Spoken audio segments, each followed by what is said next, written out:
Following the recent climate change summit, COP27, held in Egypt from 6 to 18 November 2022, the United Nations Development Programme, in collaboration with the Ministry of Environment, Climate Change and Natural Resources, convened a post-COP27 briefing workshop at a local hotel on Thursday.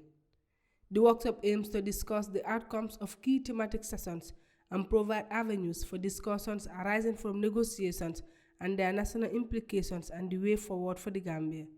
Speaking at the workshop, the Minister of Environment, Climate Change and Natural Resources had this to say. Inasmuch as we thought we have put forward a document that is smart as per the Paris Agreement, but we are also generally not working towards compliance. We are losing our forests. We have a waste to manage. And all these things are not serving as carbon sink in a positive way. So as a team, we have a lot also to do to make sure that we collectively respond positively to meeting the targets put forward in the long-term strategy as per the NDC. And that is why we are all here today, to look at lessons learned, both at individual level, at group level, and put them forward. I am of the knowledge that we have different objectives and different work ethics, those in the private sector, individual, and government.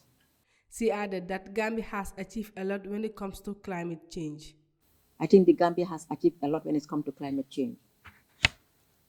Adding on to the achievement of the NDC, alluded to by the representative of UNDP, that shows that Gambia is not a small maker when it comes to the climate change.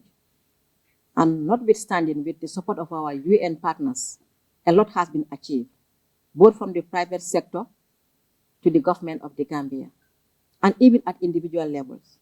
We have a lot that we can put together to justify that Gambia is not only writing documents, but they're implementing.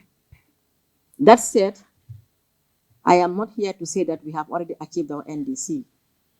I am just trying to make sure that, or to relate that we have the energy, we have the technical know-how, and then the spirit is around. We know that. But we don't want also to be working in a system just like the model of a drunken person going home.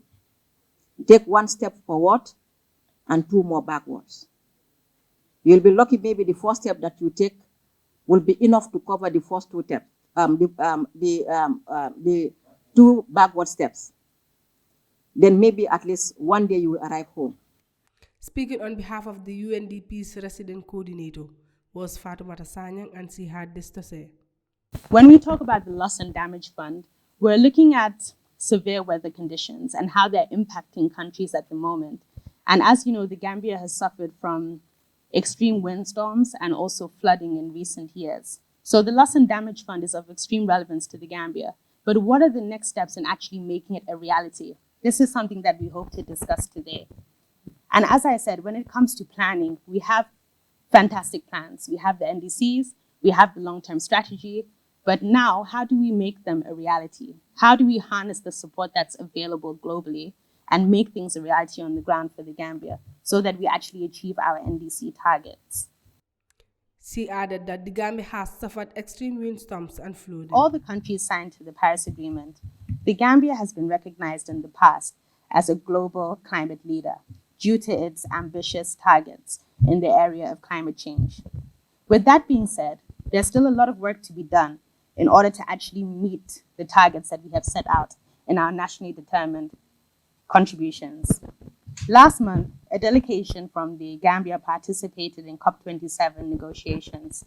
And today, as key actors in the Gambia's fight against climate change, we're gathered to discuss how the Gambia can best move forward in achieving its NDCs following the outcomes of the 27 COP.